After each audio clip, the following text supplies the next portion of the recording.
کسی زمانے میں ایک بادشاہ نے ایک قیدی کو کسی وجہ سے پھانسی کا حکم دیا، اور جب قید خانے میں سے قیدی کو لایا گیا تو اس سے مرنے سے پہلے آخری خواہش پوچھی گئی۔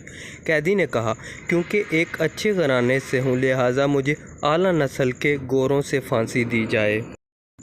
اس زمانے میں پھانسی کے تخت پر چڑھا کر گوروں سے باندھ کر گوروں کو دہرایا جاتا تھا، اس طرح پھانسی کی سزا ہوتی تھی۔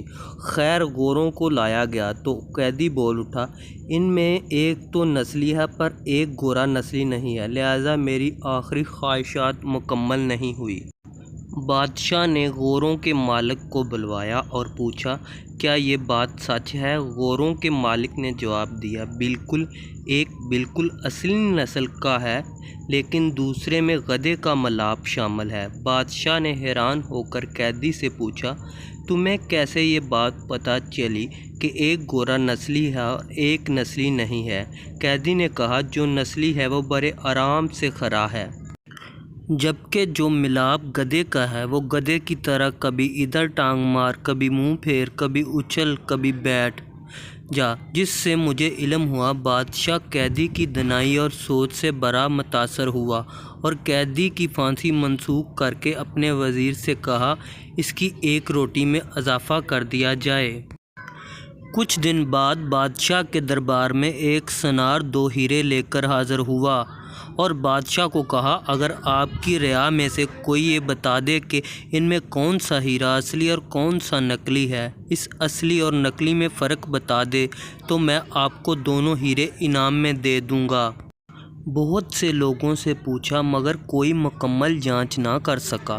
بادشاہ کے دماغ میں قیدی کا خیال آیا۔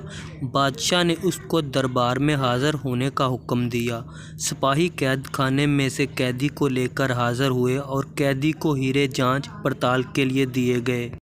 قیدی نے کچھ ہی لمحوں میں بتا دیا کہ ایک اصلی اور دوسرا نقلی ہے۔ بادشاہ نے پوچھا، تمہیں کیسے پتہ چلا؟ قیدی نے کہا کہ اصلی ہیرا رگڑنے سے کبھی گرم نہیں ہوتا جبکہ نقلی ہیرا رگڑنے سے گرم ہو جاتا ہے۔ سونار نے وہ دونوں ہیرے بادشاہ کو انعام میں دے دیے اور چلتا بنا۔ بادشاہ قیدی کی دانائی اور سوچ پر بہت زیادہ خوش ہوا اور سپاہیوں سے ایک اور روٹی بڑھانے کا حکم دیا۔ دوپہر کو جب سپاہی قیدی کو ایک اور روٹی اضافے کے ساتھ دینے آئے تو قیدی نے کہا، بادشاہ بھی کسی لانگری کا بیٹا ہے۔ سپاہیوں نے قیدی کی یہ بات بادشاہ تک پہنچا دی۔ بادشاہ کو غصہ آیا اور سپاہیوں سے قیدی کو دربار میں حاضر ہونے کا حکم دیا اور قیدی سے اس بات کی وضاحت مانگی گئی۔ قیدی نے بادشاہ کو کہا، اپنے خاندان کے بارے میں کسی سے پتہ کروا لو۔ بادشاہ کی سلطنت میں سب سے ادھیر عمر شخص کو ڈھونڈا گیا اور اس سے بادشاہ کے آباء و اجداد کے بارے میں پوچھا گیا۔ ادھیر عمر شخص نے بتایا کہ یہاں اس بادشاہ سے پہلے اس کا باپ بادشاہ تھا، لیکن وہ بادشاہ بننے سے پہلے لانگری تھا، کیونکہ اس بادشاہ سے پہلے ایک بادشاہ تھا، اس کا اپنا کوئی بیٹا نہ تھا۔ اس بادشاہ نے اعلان کیا تھا، کوئی ایسا شخص جو میری رعایا کو بھوکا نہ مرنے دے۔ تو آپ کا باپ لانگری تھا اس دربار کا، اس نے حامی بھری کہ میں رعایا کو بھوک سے نہیں مرنے دوں گا۔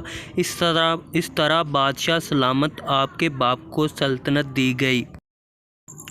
بادشاہ نے قیدی سے پوچھا، تمہیں کیسے پتہ چلا کہ میں لانگری کا بیٹا ہوں؟ قیدی نے کہا کہ میں نے جتنے حکمت اور دانائی کی باتیں تمہیں بتاتا، تم بجائے مجھے آزادی دینے یا ہیرے جواہرات دینے کی بجائے میری روٹی میں اضافہ کر دیتے تھے۔ اگر تمہاری جگہ پر کوئی خاندانی شخص ہوتا وہ مجھے ضرور کوئی ہیرے جواہرات دیتا اور مجھے قید خانے سے رہا کرتا، لیکن تیری حرکتیں تیری نسل کا پتہ بتاتی ہیں۔